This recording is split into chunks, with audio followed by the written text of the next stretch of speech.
Graça e paz, dia 7 de abril de 2024, leitura hoje de Atos capítulo 9.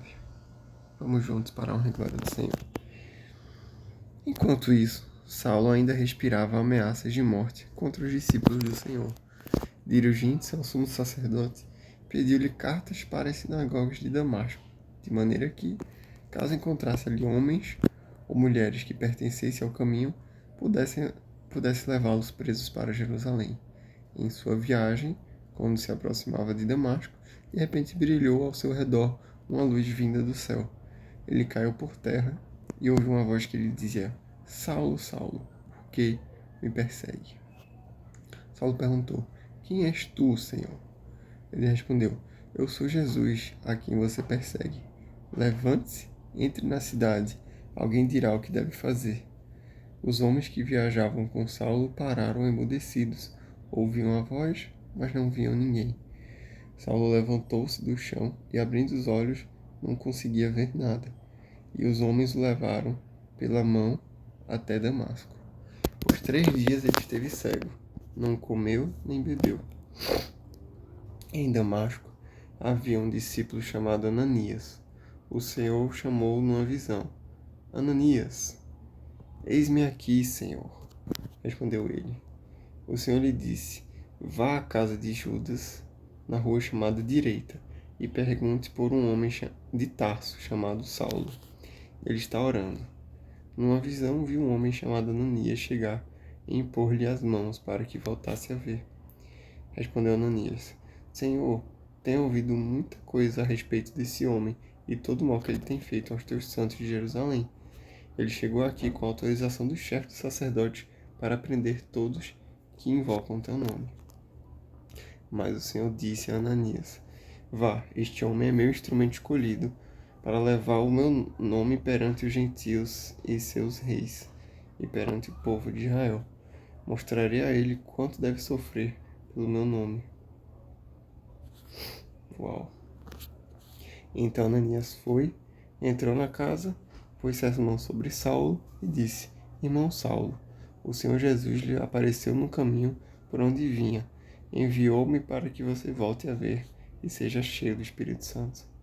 Imediatamente, algo como escamas caiu dos olhos de Saulo, e ele passou a ver novamente. Levantando-se, foi batizado, e depois de comer, recuperou as forças. Saulo passou vários dias com discípulos em Damasco. Logo começou a pregar nas sinagogas que Jesus é o Filho de Deus. Todos que ouviam ficavam perplexos e perguntavam: Não é ele o homem que procurava destruir em Jerusalém aqueles que invocam este nome?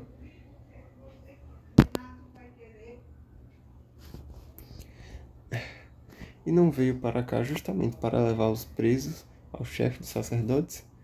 Todavia, Saulo se fortalecia cada vez mais e confundia os judeus que viviam em Damasco, demonstrando que Jesus é o Cristo. Decorridos muitos dias, os judeus decidiram de comum acordo matá-lo, mas Saulo ficou sabendo do plano deles. Dia e noite, eles vigiavam as portas da cidade, a fim de matá-lo. Mas os seus discípulos o levaram de noite e o fizeram descer um cesto, através de uma abertura na muralha. Quando chegou a Jerusalém, tentou reunir-se aos discípulos, mas todos estavam com medo dele, não acreditando que fosse realmente um discípulo. Então Barnabé o levou ao apóstolo, que lhes contou como, no caminho, Saulo vira o Senhor, que lhe falara, e como em Damasco ele havia pregado corajosamente, em nome de Jesus. Assim, Saulo ficou com eles e andava com liberdade em Jerusalém, pregando corajosamente em nome do Senhor. Falava e discutia com os judeus de fala grega, mas estes tentavam matá-lo. Sabendo disso, os irmãos o levaram para Cesareia e o enviaram para Tarso. A igreja passava por um período de paz em toda a Judéia, Galileia e Samaria. Ela Não sei onde eu parei, eu tive que dar uma pausa aqui, mas vamos lá. Assim, Saulo ficou com eles e andava com liberdade em Jerusalém, pregando corajosamente em nome do Senhor. Falava e discutia com os judeus de fala grega, mas estes tentavam matá-lo. Sabendo disso, os irmãos o levaram para Cesareia e o enviaram para Tarso. A igreja passava por um período de paz em toda a Judéia, Galiléia e Samaria.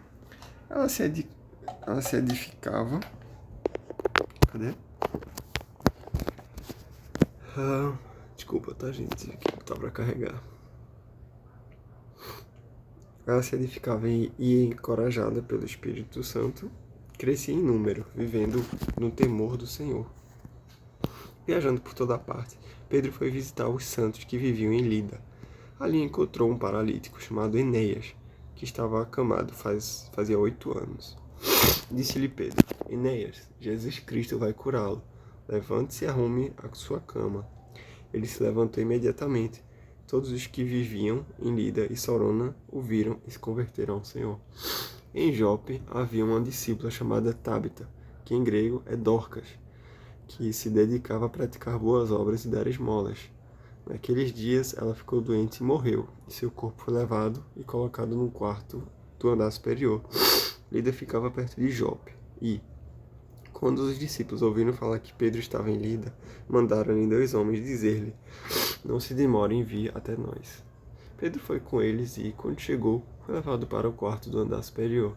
Todas as viúvas o rodearam, chorando e mostrando-lhe os vestidos e outras roupas que Dorcas tinha feito quando estava com eles. Pedro mandou que todos saíssem do quarto. Depois ajoelhou-se e orou. Voltando-se para a mulher morta, disse: Tabita, levante-se. Ela abriu os olhos e, vendo Pedro, sentou-se. Tomando-a pela mão, ajudou-a a pôr-se em pé. Então, chamando os santos e as viúvas, apresentou-a viva. Este fato se tornou conhecido em toda a cidade de Jope, e muitos creram no Senhor. Pedro ficou em Jope durante algum tempo, com um curtidor de couro chamado Simão. Olha só, mais um milagre que Jesus fez, né? Inúmeros milagres que Jesus fazia, mas o mais importante aqui viria a ser, né, de Paulo, até então Saulo, né? E aí que rapidamente já se converteu e já começou a fazer toda a obra, né? Mas é muito interessante, é importante sabermos essa história todinha. E é isso, glória a Deus. Deus abençoe e até amanhã.